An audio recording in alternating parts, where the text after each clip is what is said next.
Good morning दोस्तों, कैसे हैं आप सब। तो इससे पिछले लेक्चर में यानी कि जो 3.6 है एक्सरसाइज नंबर चैप्टर 3 का कक्षा 6 एनसीईआरटी मैथ का, तो इसमें क्या है कि लस मस से रिलेटेड सवाल है, यानी कि एचसीएफ एलसीएम से रिलेटेड सवाल है।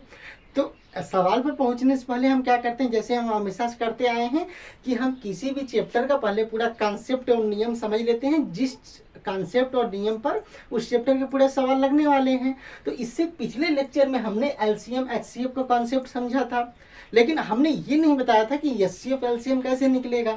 तो चलिए, जो शेष बचा था कि एलसीएम कैसे निकलेगा, एचसीएफ कैसे निकलेगा, वे सारी चीजें हम इस वीडियो में देखेंगे। तो इस वीडियो में हम बस एचसीएफ देखेंगे कैसे निकलेगा, अगले वीडियो में हम देख लेंगे कि एलसीएम कैसे निकलेगा, और उसके अगले वीडियो में हम क्या करेंगे, इस चैप्टर का पूरा सवाल लगा देंगे ताकि आपका कोर्स भी आगे बढ़ जाए। समझ में आया कि नहीं। देखिएगा क्या होगा, अगर हम एचसीएफ की बात करें तो थोड़ा सा आप ध्यान दीजिएगा, रिवाइज करवा दे रहे हैं। हमने एचसीएफ का मतलब क्या बताया था, तो हमने बताया था कि इसका मतलब क्या होता है, highest common factor. Highest common factor इसका मतलब क्या था, हिंदी में क्या बताया था हमने, महत्तम समापवर्तक।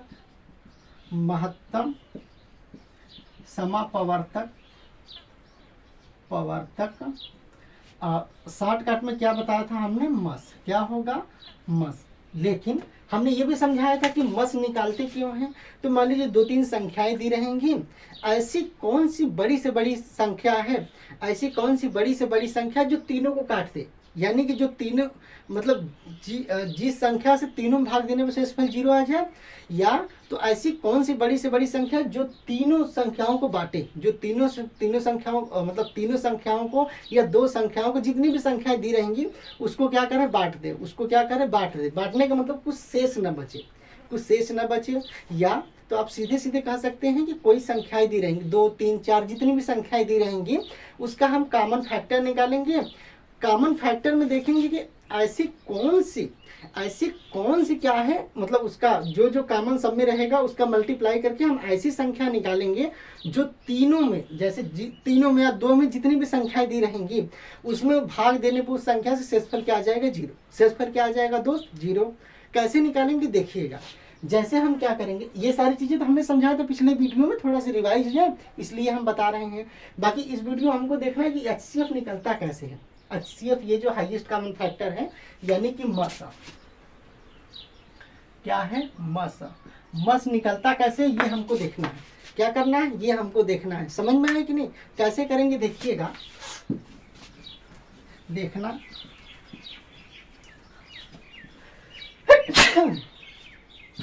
सॉरी, ठीक आ गया था। देखिएगा होगा क्या, मस निकालने के लिए क्या करेंगे, जैसे 2 संख्याएं हो, 3 संख्याएं हो, जो भी संख्याएं हो, आपको हम कॉमन फैक्टर निकालना बताए थे ना।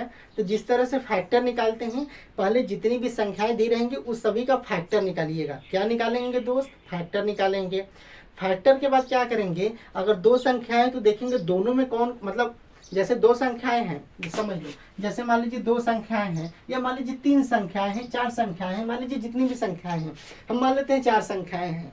तो चारों का अगर आपको पता करना कि ऐसी कौन सी संख्या है, बड़ी से बड़ी कौन सी ऐसी संख्या है जो चारों में भाग देने पर शेषफल 0 आएगा। ठीक है, मतलब जिससे चारों में अगर भाग देंगे तो शेषफल 0 आ जाएगा। अगर ये पता करना है तो आपको क्या करना है कि इसका भी पहले फैक्टर निकालिए, यानी कि गुणनखंड निकालिए। क्या निकालिए, पहले स्टेप समझ लो आप। गुणनखंड निकालिए यानी फैक्टर, ऐसे इसका भी गुणनखंड निकालिए, इसका भी निकालिए गुणनखंड, इसका भी गुणनखंड निकालिए। निकाल लिया आपने अलग अलग। अब समझिए, इसके गुणनखंड में, इसके गुणनखंड में, इसके गुणनखंड में, इसके गुणनखंड में, यानी कि इसके फैक्टर में, इसके फैक्टर में, इसके फैक्टर में, इसके फैक्टर में। छाटिए कि ऐसी कौन सी संख्याएं हैं जो सब में है, जो सब में है, यानी कि कॉमन। क्या हो, कॉमन, जो सब में है, जो सब में मौजूद है। तो जब सब में मौजूद होगा उसको अब हम फैक्टर नहीं कहेंगे, उसको हम कहेंगे कॉमन फैक्टर। क्या कहेंगे, कॉमन फैक्टर, यानी कि सार्वगुणनखंड। हिंदी में क्या बोलेंगे उसको हम दोस्त, सार्वगुणनखंड। अब क्या करना है, जब सार्वक गुणनखंड मिल जाएगा सबको आपस में गुणा कर दीजिएगा, सबको क्या कर दीजिएगा, गुणा कर दीजिएगा। जो आंसर आएगा वही क्या होगा, मस होगा, यानी कि वही क्या होगा, HCF होगा। यानी कि उच्च संख्या का, इस संख्या का अगर इसमें भाग देंगे, इसमें भाग देंगे, इसमें भाग देंगे या फिर इसमें भाग देंगे तो शेष क्या आएगा, 0। शेष क्या आएगा, 0। यानी कि रिमाइंडर हमारा क्या आ जाएगा दोस्त, 0। हमारा रिमाइंडर क्या आ जाएगा, 0। समझ में आया कि नहीं, कैसे निकालेंगे ये देखिएगा। जैसे कुछ एग्जाम्पल्स आपके सामने रखे हैं, इसी में से हम निकाल कर देखते हैं, प्रैक्टिस करते हैं, देखिएगा कैसे होगा, समझना क्या होगा, समझना। देखिए समझिएगा यहाँ पे क्या होगा। जैसे 8 और 12 दिया है, क्या दिया है, 8 दिया है। ये पहला सवाल समझिएगा, यहाँ पर 8 है और 12 है। इन दोनों में पता करना है कि ऐसी कौन सी बड़ी, मतलब ऐसी कौन सी एक बड़ी से बड़ी संख्या है जो इसको भी विभाजित करेगी, इसको भी विभाजित करेगी, दोनों को करेगी और बड़ी से बड़ी संख्या हो। यानी कि ऐसी कौन सी बड़ी से बड़ी संख्या है कि इसमें भी भाग दे तो भी शेषफल 0 आ जाए, इसमें भी भाग दे तो भी शेषफल 0 आ जाए। हमें ये तो पता नहीं है, कैसे पता करेंगे ये देखिएगा। 8 का क्या निकालिए आप, फैक्टर निकालिए। क्या निकालिए, फैक्टर। और 12 का क्या निकालिए आप, फैक्टर निकालिए। तो ये सिर्फ फैक्टर होंगे, इसका अलग निकालिए, इसका अलग निकालिए।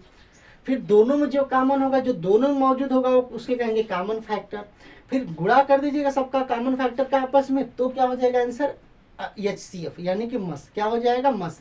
कैसे कॉमन फैक्टर कैसे निकालेंगे, 8 है तो 8 का आप क्या करिए, 8 का आप क्या करिए, फैक्टर करते जाइए ऐसे ही। अच्छा, प्राइम फैक्टर हम करेंगे अभाज्य गुणनखंड। हम क्या करेंगे दोस्त, अभाज्य गुणनखंड। क्या करेंगे, अभाज्य गुणनखंड। अभाज्य गुणनखंड में क्या करेंगे, अभाज्य संख्याओं से काटते जाएंगे जब तक कि 1 ना आ जाए, जब तक कि 1 ना आ जाए।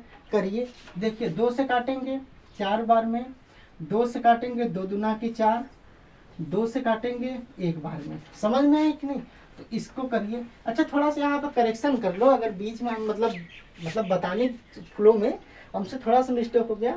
सिर्फ गुणनखंड नहीं निकालना है, अभाज्य गुणनखंड निकालना है, ये करेक्शन कर लेना। अगर पिछले लेक्चर में हमसे मिस्टेक हुई होगी बोलने में, तो भी यहाँ भी हम हो सकता है बार बार गुणनखंड गुणनखंड चिल्ला रहे हों। अभाज्य गुणनखंड करना है, ये थोड़ा सा आप करेक्ट कर लीजिएगा। अब से तो मान लो करेक्ट ही हो गया।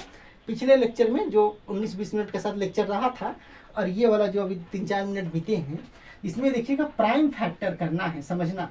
सिर्फ ओनली फैक्टर नहीं करना है, क्या करना है, प्राइम फैक्टर। समझ में आया कि नहीं, अभाज्य गुणनखंड करना है। क्या करना है, अभाज्य गुणनखंड। अच्छा, बात आई गई तो पहले एक चीज समझ लो, होगा क्या कि आपको लस और मस दोनों निकालने की 2 विधियां हैं।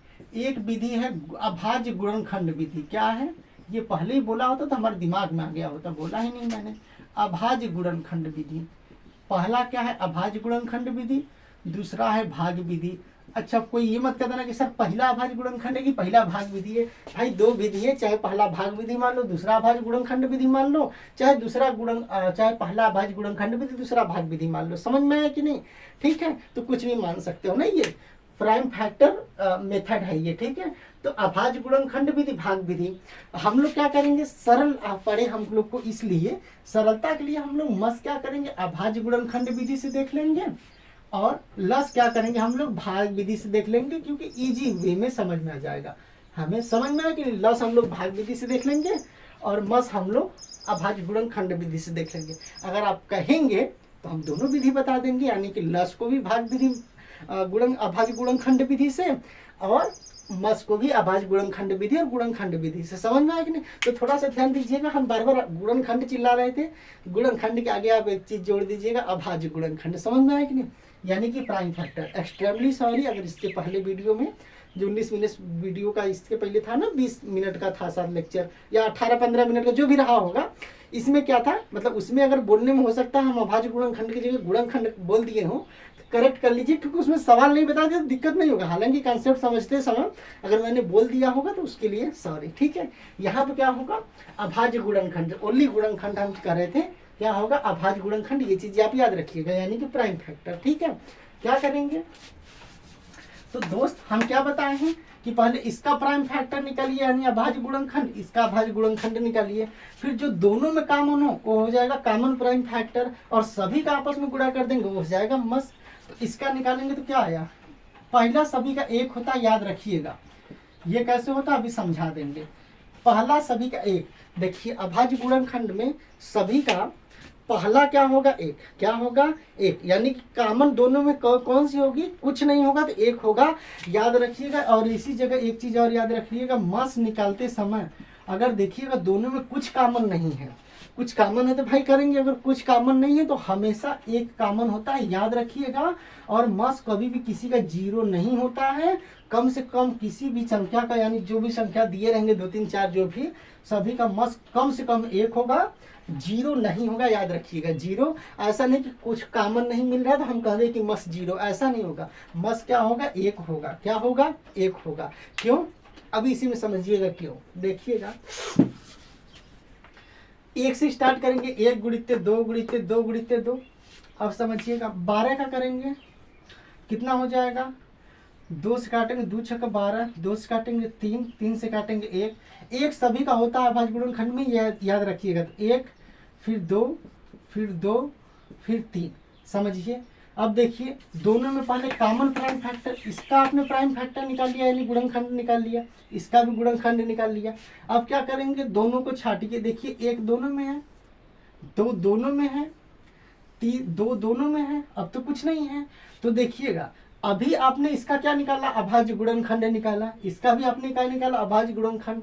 लेकिन जब दोनों में आपने छाट लिया तो आपने कॉमन प्राइम फैक्टर निकाल लिया। क्या निकाल लिया आपने, कॉमन प्राइम फैक्टर, यानी कि जो दोनों में है वैसा प्राइम फैक्टर निकाल लिया।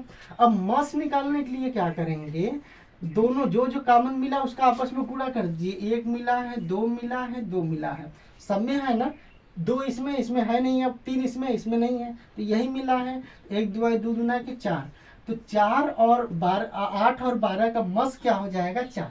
8 और 12 का मस क्या हो जाएगा, 4। यानी कि सबसे बड़ी से बड़ी 4 ऐसी संख्या है जो 8 को भी काटेगी और 12 को भी काटेगी।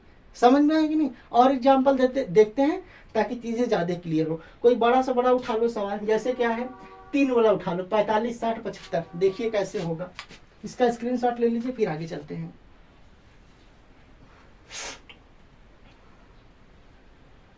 ठीक है, याद रखिएगा कि किसी भी संख्याओं का जब आप 2 या 3 संख्याओं का मस निकालेंगे तो जीरो किसी का भी नहीं होता। अगर न्यूनतम से न्यूनतम कम से कम है तो कम से कम 1 होगा ही होगा। समझ में आया कि नहीं, कुछ भी कॉमन अगर नहीं है तो, कॉमन है तो उसका अलग से आंसर तो निकलेगा ही निकलेगा। ठीक है, अगला सवाल देखिएगा, जैसे, ठीक है, इसको ध्यान दीजिएगा कि हम अभाज्य गुणनखंड करेंगे, गुणनखंड नहीं करेंगे भाई। हम बार बार गुणनखंड चिल्ला रहे थे, ठीक है, उसमें थोड़ा सा मैं सॉरी, माफ कर दीजिएगा, ध्यान रखिएगा, अभाज्य गुणनखंड। ठीक है, अब समझिएगा, जैसे इसका है 45 है, 60 है और 75 है, इसका हमें निकालना है मस, यानी ऐसी कौन सी बड़ी से बड़ी संख्या है जो इसको भी काटेगी, इसको भी काटेगी, इसको भी काटेगी। सिंपल तरीका है, पहले इसका अभाज्य गुणनखंड करिए, इसका अभाज्य गुणनखंड करिए, इसका अभाज्य गुणनखंड करिए, फिर देख लीजिए जो सब में है उसको छाट लीजिए तो उसको कहेंगे कॉमन प्राइम फैक्टर, फिर सभी का आपस में गुणा कर दीजिए, वही आंसर निकल जाता है मस्त। तो करेंगे इसका, पहले 45 का अभाज्य गुणनखंड करिए, यानी का प्राइम फैक्टर निकालिए। 3 से कटेगा, 3 एकम 3, 3 5 15, 3 से कटेगा 3 5 15, 5 से कटेगा 1, तो पहला सबका 1 होता है, नोट कर लीजिएगा, 1 गुणित 3 गुणित 3 गुणित 5 होगा। अब देखिए 60 है, 60 का निकालिए, किससे कटेगा, 2 से कटेगा 30 बार में, फिर 2 से कटेगा 15 बार में, फिर 3 से कटेगा 5 बार में, फिर 5 से कटेगा 1 बार में। क्या निकला, पहला 1 होता है, फिर 2, फिर 2, फिर 3, फिर 5, ऐसे 75 का निकाल लीजिए, यानी 75 का। देखिए 3 से कटेगा 3 दूना 6, 3 5 15, 5 से कटेगा 50 25, 5 से कटेगा 5 एकम 5, 1 तो सभी का होता है, 1 लिख लीजिए, फिर क्या निकालेंगे 3, फिर 5, फिर 5, इस तरह से निकाल लेंगे। तो अब देखिएगा क्या करेंगे, अब देखेंगे, ये तो हमने प्राइम फैक्टर निकाल लिया, ये तो हमने क्या किया कि हमने प्राइम फैक्टर निकाल लिया। अब प्राइम फैक्टर के बाद छाटेंगे तो कॉमन प्राइम फैक्टर होगा। देखिए एक सब में है, एक सब में है, देखिएगा 3 इसमें है, इसमें है, इसमें है, हाँ 3 इसमें है, मिला लीजिए, ऐसे आपको पता चल जाएगा। ये है, देखिए 2 इसमें है, इसमें नहीं है, इसमें नहीं है, 5 इसमें भी है, इसमें भी, इसमें भी है, मिला लीजिए। क्या क्या मिला हमको? अगर कॉमन प्राइम फैक्टर निकालना हो CPF यानी कॉमन प्राइम फैक्टर शॉर्टकट में, क्या क्या मिला? 1 गुणे 3 गुणे 5 मिला, सबका आपस में गुणा कर दीजिए, 1 3 3 5 के 15। तो हमारा मस यानी कि HCF क्या निकल गया? 45 60 75 का 15, यही 15 क्या होगा आंसर। यानी कि 15 वह बड़ी से बड़ी संख्या है, वह हाईएस्ट से हाईएस्ट नंबर है जो इसको भी काटेगा, इसको भी काटेगा और इसको भी काटेगा। ठीक है, अगला देख लीजिए कोई और कौन सा बड़ा है। जैसे ये वाला बड़ा है 144 216 288, ये वाला देख लीजिए, इसका स्क्रीनशॉट ले लीजिए आप, ताकि अगर आगे आप प्रैक्टिस करेंगे तो समझ में आएगा चीजें। हो गया होगा स्क्रीनशॉट। आगे चलते हैं, देखिएगा आगे क्या होगा, देखिएगा। जैसे ये सवाल है, क्या है? 144 हम HCF निकाल रहे हैं, याद करिएगा ये HCF। ठीक है, 144 216 288, समझ में आए कि नहीं? करिए इसको, देखिएगा 144 का निकालेंगे तो कैसे काटेंगे? देखिए 2 से काटेंगे, 2 7 14 2 दूना 4, फिर 2 से काटेंगे 2 3 6 2 6 का 12, फिर 2 से काटेंगे 18 बार में, फिर 2 से काटेंगे 9 बार में, फिर 3 से काटेंगे 3 3 का 9, 3 से काटेंगे 1।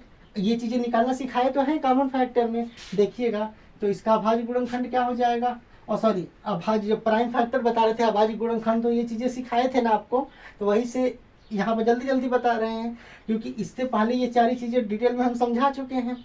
देखिएगा पहला तो 1 होता है, उसके बाद क्या होगा? 2 2 कितने बार है? 4 बार है, फिर 2 बार 3 है, तो 2 गुणित्ते 2 गुणित्ते 2 गुणित्ते 2 गुणित्ते 3 गुणित्ते 3। ठीक है, अगला क्या लिखा है, दिख रहा है कि नहीं जी? एक सेकंड,